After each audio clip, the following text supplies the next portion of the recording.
বিভিন্ন বড় শিল্প গ্রুপের ব্যালেন্স শিটে টাকা থাকলেও বাস্তবে তার অস্তিত্ব নেই। তাদের সব টাকা পাচার হয়ে গেছে বলে মন্তব্য করেছেন পরিকল্পনা উপদেষ্টা ডক্টর ওয়াহিদ উদ্দিন মাহমুদ।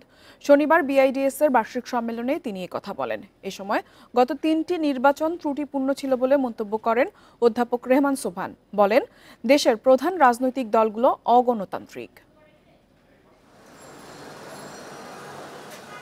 শ্বেতপত্র প্রতিবেদনের তথ্য বলছে, বিগত আওয়ামী লীগ সরকারের আমলে 2009 থেকে 2023 সালের মধ্যে 28 লাখ কোটি টাকা বিদেশে পাচার হয়েছে। দুর্নীতিগ্রস্ত রাজনীতিবিদ, ব্যবসায়ী, আর্থিক খাতের রাঘব বোয়াল ও আমলারা এই পরিমাণ অর্থ পাচার করেছেন। বিআইডিএস এর বার্ষিক সম্মেলনেও আলোচনায় উঠে আসে অর্থ পাচারের দিকটি।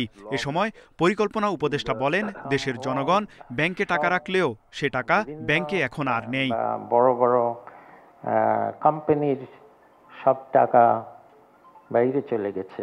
ব্যালেন্স শিট এখন দেখা যাচ্ছে, এগুলোতে ব্যালেন্স শিটে অনেক টাকা আছে, কিন্তু আসলে কোনো দেশের ভিতরে কোনো রিসোর্স নাই। তিনি বলেন, প্রতিযোগিতামূলক অর্থনীতিতে উদ্ভাবন এবং মানব সম্পদে গুরুত্ব দেয়া গেলে মধ্যম আয়ের ফাঁদ থেকে বের হওয়া সম্ভব।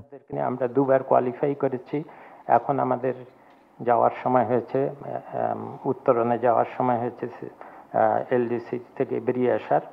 সম্মেলনে মধ্যম আয়ের ফাঁদ ও চ্যালেঞ্জ নিয়ে বিশ্বব্যাংকের পক্ষ থেকে প্রতিবেদন তুলে ধরা হয়। বলা হয়, এই ফাঁদ থেকে বাঁচতে পুঁজির সঠিক ব্যবহার নিশ্চিত করার পাশাপাশি মেধা ও দক্ষতা বাড়াতে হবে।